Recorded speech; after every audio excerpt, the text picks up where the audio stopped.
Bien, chicos, buenas tardes. Vamos a empezar con la clase. Hoy día vamos a revisar la parte de farmacoterapia en hematología. Vamos a ver la parte de antiagregación y anticoagulación, ¿no?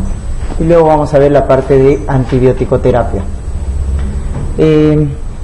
Cuando utilizamos los antiagregantes plaquetarios, recuerden que estamos bloqueando la parte de la hemostasia primaria, ¿no? Entonces acá es importante recordar las etapas de lo que viene a ser la hemostasia, ¿no? Entonces la hemostasia tiene una primera etapa que es la llamada etapa vascular, tiene una segunda etapa que es la etapa plaquetaria y tiene una tercera etapa que es la etapa de la coagulación, ¿no? Los factores de coagulación.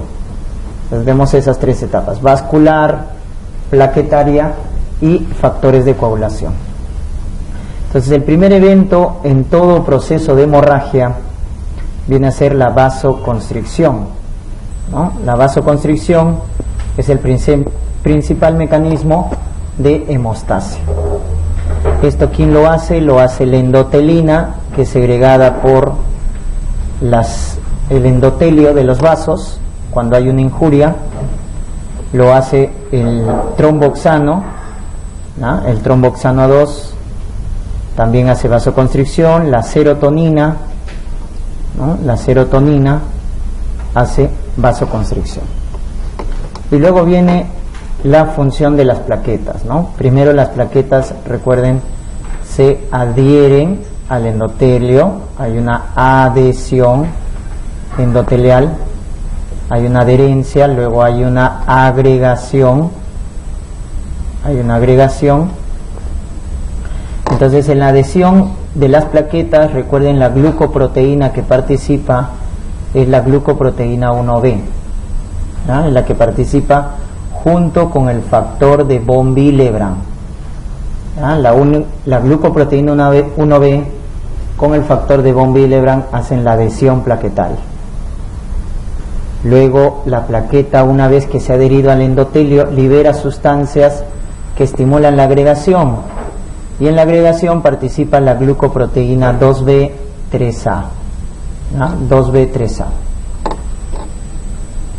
En esta agregación, las sustancias que participan son las catecolaminas, ¿no? Las catecolaminas estimulan la agregación.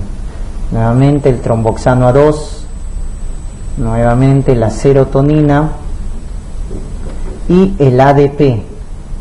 Esta sustancia, el ADP, son los que estimulan la agregación plaquetaria, ¿no? Catecolaminas, tromboxano, serotonina y ADP. Y luego la última es la cascada de la coagulación, ¿no? Clásicamente, recuerden, tenemos la vía extrínseca y la vía intrínseca de la coagulación, ¿no? La vía, en este caso extrínseca, es la más corta, ¿no? La vía extrínseca lo inicia el factor 3, llamado factor tisular. En cambio, la vía intrínseca, que es la más larga, la inicia el factor 12, factor de contacto, ¿no? Luego acá viene el factor 7, ¿no? El factor 3 activa el 7 y luego ya se activan el factor 10 y el factor 5. Esta es ya la vía común, ¿no? 10 y 5. Acá tenemos el factor 12, el factor 11, el factor 9, ¿no? 12, 11, 9, y luego ya viene el factor 10, el factor 5, para al final formar o estimular a la trombina, que viene a ser el factor 2, y luego la trombina activa a la fibrina, ¿no? Que viene a ser ya el factor 1, que es el más abundante, ¿no? El fibrinógeno se convierte a fibrina, que es el factor ya 1. Esto último es la llamada vía común, ¿no? La vía común de la coagulación. Muy bien, entonces de esa manera tenemos las etapas de la hemostasia. Entonces, ¿qué es lo que hacen los fármacos, ¿no? Lo que hacen es justamente bloquear estos procesos, bloquear estos sistemas defensivos frente a una hemorragia. Entonces, cuando evaluamos, recuerden, la función plaquetaria, lo evaluamos con el llamado tiempo de sangría. La función de las plaquetas lo evaluamos con el tiempo de sangría. Los factores de coagulación, la vía extrínseca, lo vamos a evaluar con el TP, con el tiempo de protrombina, ¿no? Con su subunidad llamada INR. La vía extrínseca se monitoriza con el TP. En cambio, la vía intrínseca con el TPTA,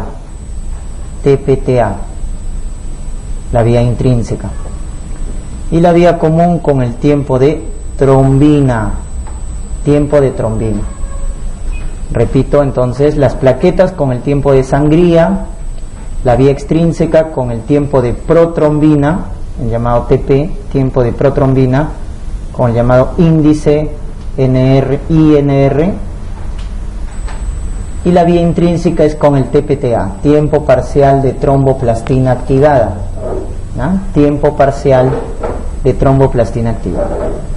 Y la vía común con el tiempo de trombina, la vía común con el tiempo de trombina.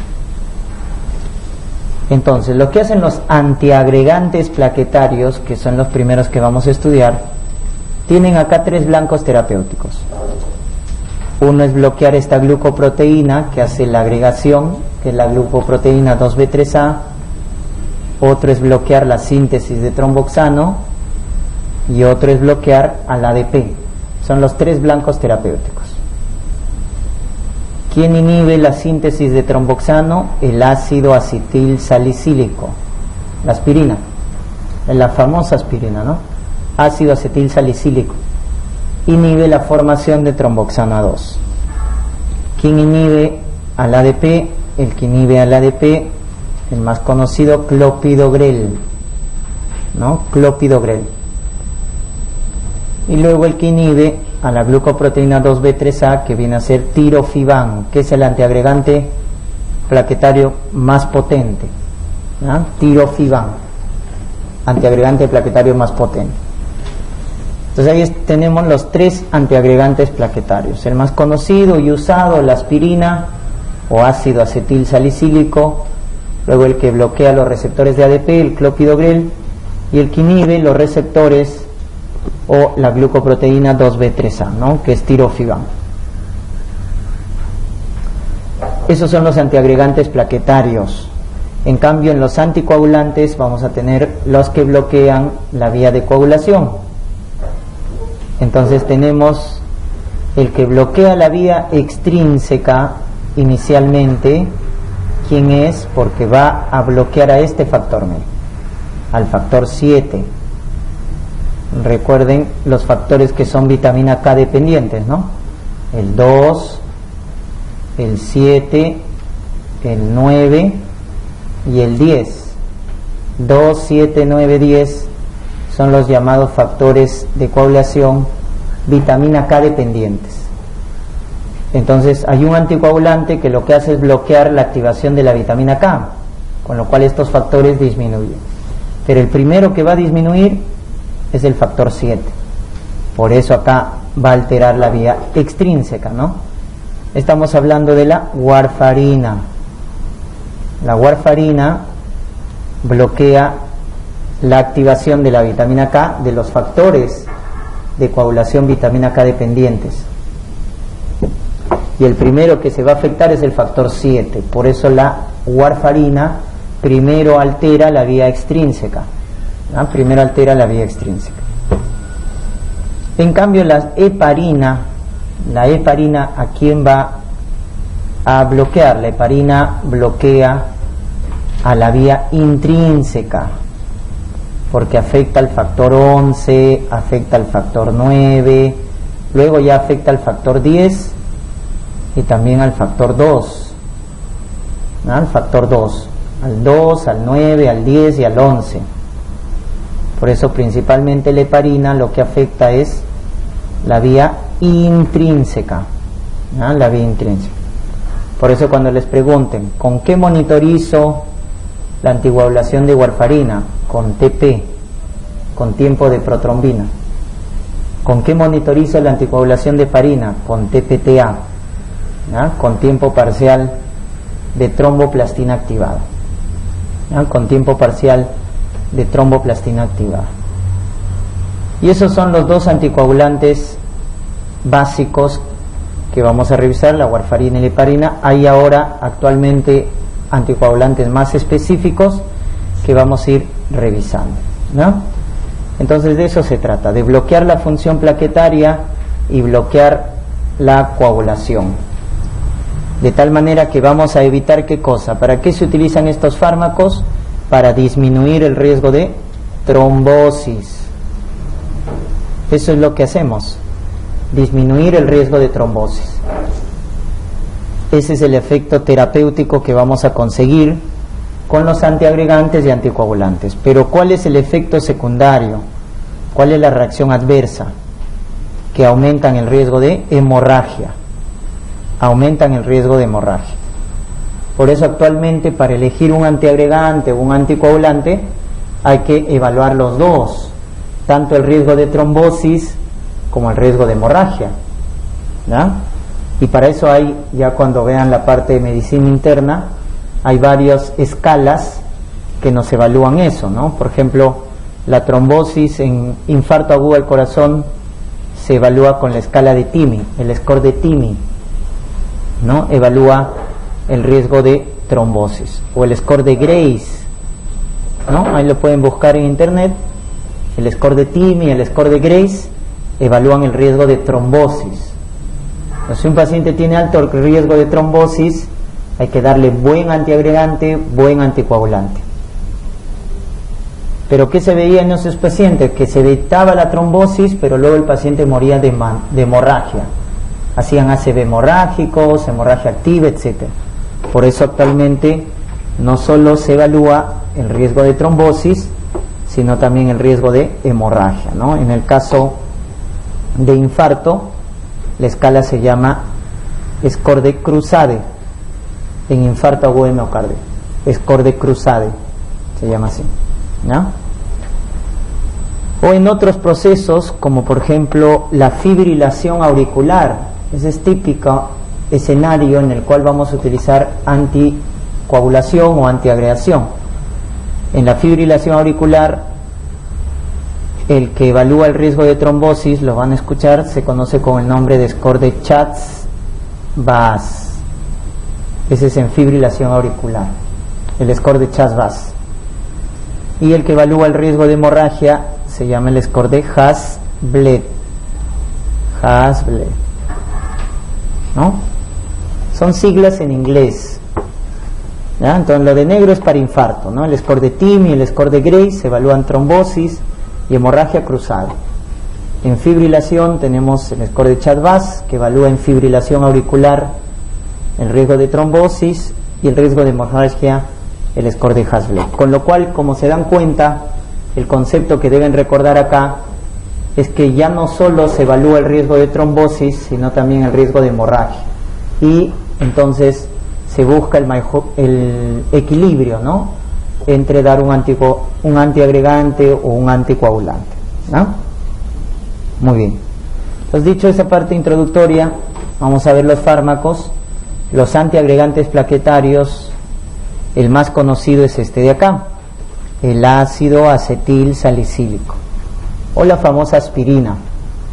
¿Cuál es el mecanismo de acción del ácido acetil salicílico? Ahí lo están viendo. Inhiben a la ciclooxigenasa.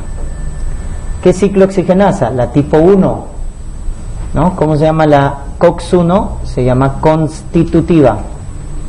Constitutiva. ¿Y dónde está la COX-1? En las plaquetas. La COX-1 está en las plaquetas. De tal manera que la aspirina, al bloquear la ciclooxigenasa tipo 1 de las plaquetas, ya que bloquea de manera irreversible, hace bloqueo irreversible de los residuos de serina. Bloqueo irreversible de los residuos de serina.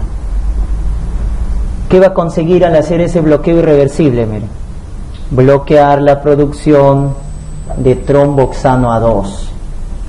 ¿Y qué es el tromboxano A2? El tromboxano A2 es un potente proagregante plaquetario y hace vasoconstricción, como hemos visto. Entonces agrega plaquetas y hace vasoconstricción, con lo cual el paciente tiene riesgo de trombosis. ¿Cómo le bajamos ese riesgo? Dando aspirina.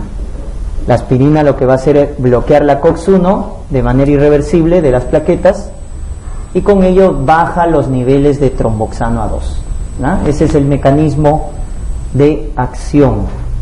Entonces bloquea de forma selectiva las dosis bajas de aspirina, bloquean de forma selectiva la COX-1, ¿no? Entonces si queremos ir de forma más general, cuando doy ácido acetil salicílico a dosis bajas, ¿qué es dosis bajas? 81, 100 miligramos por día. Eso es dosis bajas. Voy a utilizarlo como antiagregante plaquetario, ¿no? Esto es para prevenir la trombosis.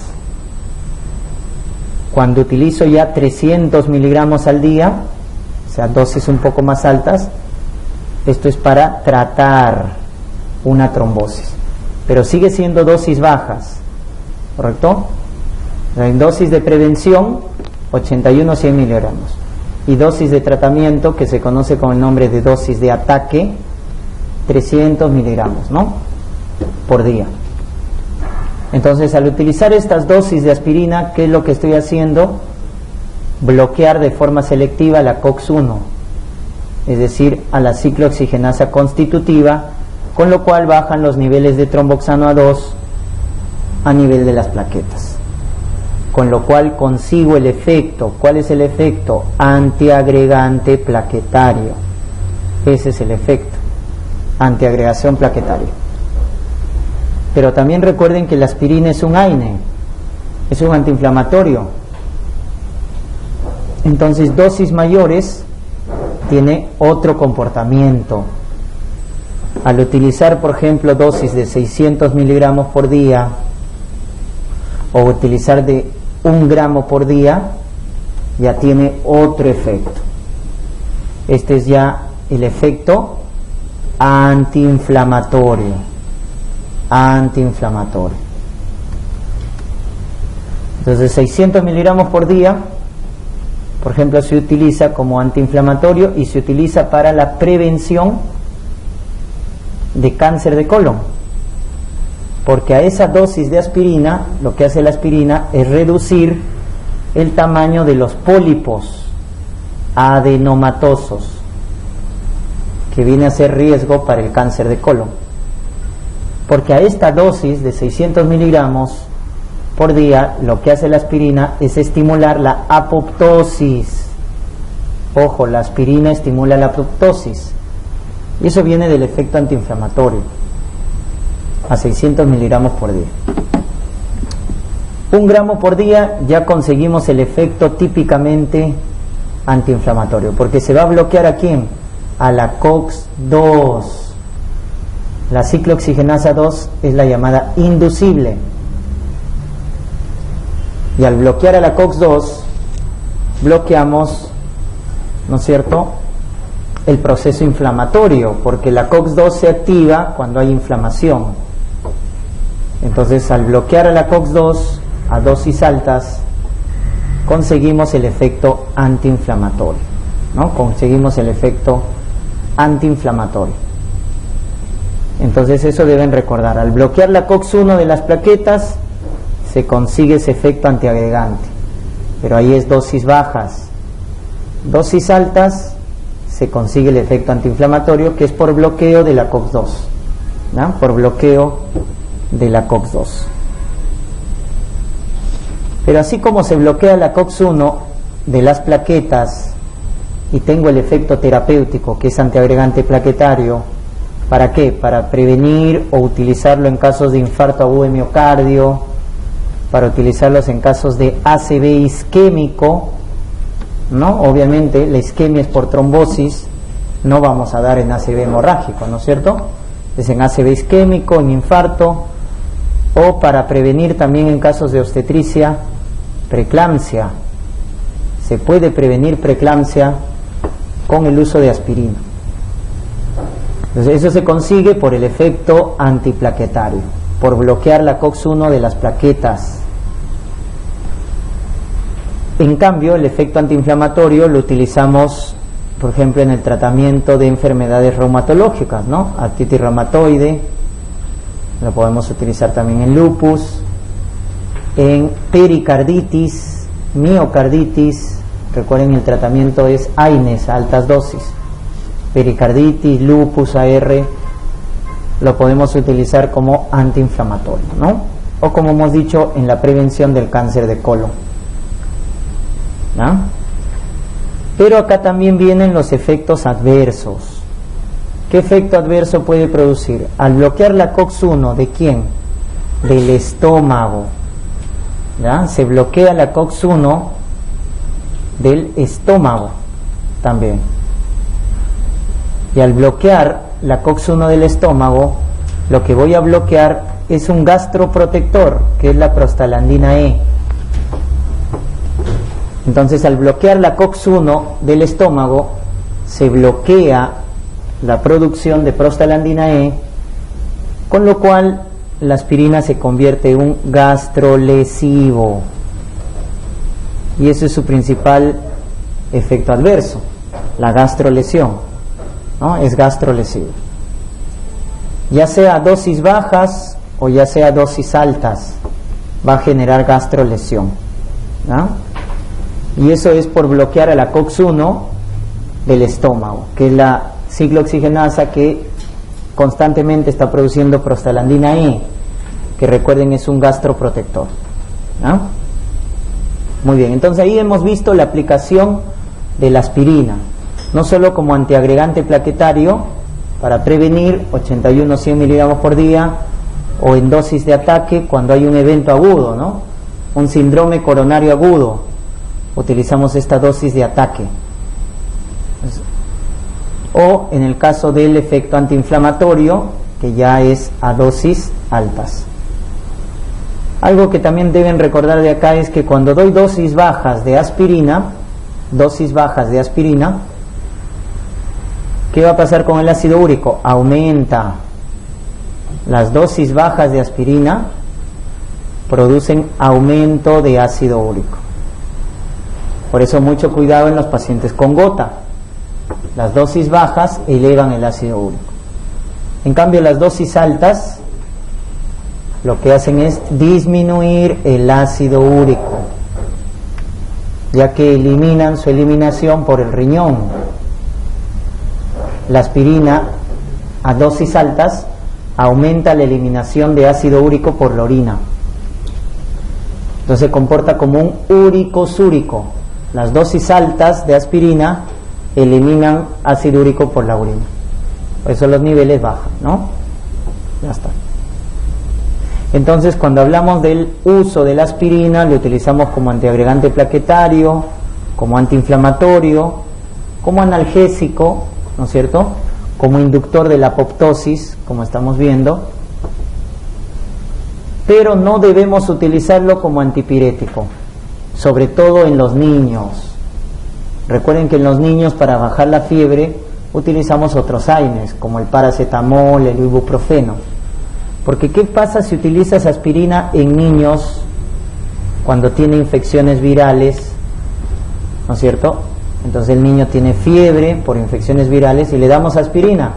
Se produce un cuadro de encefalopatía con falla hepática, que se conoce con el nombre de síndrome de Rey, ¿no? Síndrome de Rey. El síndrome de Rey es una encefalopatía, es una falla hepática que se va a producir en los niños por cuando se utiliza la aspirina como antipirético, ¿no? Como antipirético. Pues el principal uso de la aspirina es como antiagregante plaquetario, en estos casos que estamos mencionando, ¿no? Infarto, ACV isquémico, preeclampsia, o como antiinflamatorio en problemas reumatológicos, ¿no? O la pericarditis, ¿no? ¿Cuánto es el tiempo de duración de la aspirina? La aspirina tiene un efecto de duración de 9 a 10 días. De 9 a 10 días. Es su efecto. ¿Por qué? Porque recuerden que el bloqueo que hace de la ciclooxigenasa 1 es un bloqueo irreversible. Es un bloqueo irreversible. Como bloquea las plaquetas de manera irreversible, por eso el efecto de la aspirina es de 9 a 10 días, ¿no? Ese es el tiempo del efecto. Por eso cuando les diga, un paciente está tomando aspirina y va a operarse, tiene que suspender la aspirina antes de someterse a cualquier cirugía. Mínimo 7 días antes. Mínimo 7 días antes. O lo correcto, 9-10 días antes, ¿no? Que es el tiempo o el efecto estándar de la aspirina, ¿no? Entonces es importante que recuerden la duración del efecto. Por eso hay que suspender la aspirina si el paciente se va a someter a cirugía. ¿Quién le ayuda a anticoagular a la aspirina? Estos de acá, que son los llamados inhibidores de el ADP. Inhibidores de los receptores de ADP. Habíamos dicho que el ADP es una sustancia que estimula la agregación plaquetaria, ¿no? Ahí tenemos clopidogrel, tenemos prasugrel, tenemos ticagrelor. Son los inhibidores del ADP. El más utilizado, el clopidogrel, que a diferencia de la aspirina, recuerden que el clopidogrel es una prodroga. Es una prodroga. ¿Y qué quiere decir que es una prodroga? Que necesita activarse. ¿Dónde? En el hígado. Entonces el fármaco tiene que pasar por el hígado para poder activarse. Porque si no pasa por el hígado, no se activa. ¿Y quién la activa en el hígado? Este citocromo, el CYP12C19. El CYP12C19 es el que va a activar al clopidogrel. Y una vez activa, va a producir bloqueo irreversible, como ven acá, de los receptores de ADP, ¿no? Están los receptores de ADP, y el clopidogrel, el prasugrel, el ticagrelor bloquean a los receptores de ADP. En el caso del clopidogrel lo hace un bloqueo irreversible.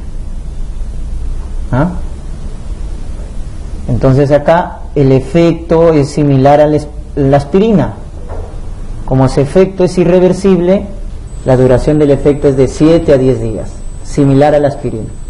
Por lo tanto, si un paciente también está tomando clopidogrel y va a operarse, debe suspender 7 a 10 días, ¿no? 7 a 10 días. Muy bien. En el caso de prasugrel, ¿no?, que es otra droga similar al clopidogrel, también hace bloqueo irreversible, ¿no es cierto? Es una prodroga, necesita activarse previamente. La duración del efecto también es de 7 a 10 días, de 7 a 10 días, pero tiene mayor biodisponibilidad, porque el porcentaje de metabolito activo es mayor. Por lo tanto, el prasugrel es más potente que el clopidogrel. El prasugrel es más potente, y por eso es de elección en pacientes de alto riesgo de trombosis, como paciente diabético. Cuando queremos utilizar un antiagregante y el paciente tiene diabetes, se ha estudiado mejor el prasugrel en ese contexto. Luego tenemos el ticagrelor. ¿Cuál es la ventaja del ticagrelor? Que podemos controlarlo mejor, porque su bloqueo es reversible. Al hacer su bloqueo reversible, el tiempo, la duración del efecto es menor, de 3 a 5 días, ¿no? De 3 a 5 días. Tiene mayor porcentaje de metabolito activo, por lo tanto es el más potente de este grupo. El más potente de este grupo es el ticagrelor, porque el porcentaje de metabolito activo llega al 90-100%. ¿Estamos? Y se metaboliza con estos citocromos, el CYP3A4, donde también se metaboliza las benzodiazepinas, ¿no?, y el CYP3A5. Entonces, como es el que tiene más metabolito activo, cuando el paciente tiene alto riesgo de trombosis, y bajo riesgo de sangrado, se prefiere utilizar ticagrelor. Si el paciente tiene alto riesgo de trombosis y su riesgo de sangrado es bajo, porque ya les había mencionado, se evalúa trombosis y sangrado. Entonces, si tiene bastante riesgo de trombosis, pero bajo riesgo de sangrado, hay que darle el más potente, y el más potente es ticagrelor. Por el contrario, si el paciente tiene alto riesgo de trombosis, pero su riesgo de sangrado es alto, ¿qué antiagregante utilizamos acá? Clopidogrel. Clopidogrel es el antiagregante que vamos a utilizar cuando hay alto riesgo de sangrado. ¿Por qué? Porque el porcentaje de metabolito activo es menor, por lo tanto es el menos potente de este grupo, es el menos potente. Por eso, si el paciente tiene alto riesgo de sangrado, el que tiene mejor performance es el clopidogrel, ¿ya? El clopidogrel. Y eso se evalúa entonces cuando vamos a dar una antiagregación plaquetaria. Es lo que se evalúa en el paciente, ¿no? El riesgo de trombosis con el riesgo de sangrado, para elegir bien al antiagregante plaquetario y tener menos efectos adversos. ¿Ah? Interacción con los antiácidos. Recuerden, los antiácidos, como los inhibidores de bomba de protones, son inhibidores del citocromo, y esa interacción les había mencionado en la clase de ayer. No podemos combinar omeprazol con clopidogrel, porque el omeprazol inhibe a este citocromo, al CYP1219. Entonces, como el omeprazol inhibe a ese citocromo, el clopidogrel no se activa. El clopidogrel no se activa. Por lo cual, es una mala combinación. No se combina clopidogrel con omeprazol. No puedo darlo juntos. ¿Estamos? ¿Qué podemos hacer ahí? Cambiar de inhibidor. El pantoprazol no tiene interacción con el citocromo, recuerden. El pantoprazol no tiene interacción con el citocromo. O utilizar un antiagregante que no tiene interacción, como el prasugrel. El prasugrel, como ven, no tiene interacción con el citocromo. O utilizamos pantoprazol, o en vez de clopidogrel utilizamos prasugrel, porque este no tiene interacción con el citocromo. ¿Ah? Muy bien, ya está. Entonces, de esa manera damos la terapia antiagregante plaquetario en los pacientes que tienen riesgo de trombosis, ¿ah? Que tienen riesgo de trombosis. Y los más potentes, que habíamos dicho que muy pocos se utilizan, porque al ser los más potentes son los que generan más hemorragia, son los que bloquean este receptor, ¿no? La glucoproteína 2B3A, donde está el tirofiban, ¿ya? El tirofiban es el antiagregante más potente de todos. Se le da a los pacientes que tienen alto riesgo de trombosis. Alto riesgo de trombosis. Ahí utilizamos el más potente, tirofiban. Por corto tiempo, no lo dejamos de mantenimiento, como la aspirina, el clopidogrel, que se dan por vía oral. El tirofiban se utiliza por vía parenteral y solo en cuadro agudo, donde el paciente tiene alto riesgo de trombosis, como por ejemplo un infarto agudo de miocardio, ¿no? Un síndrome coronario agudo. Si el paciente tiene alto riesgo de trombosis, utilizamos tirofiban, ¿ya? Ese es el más potente.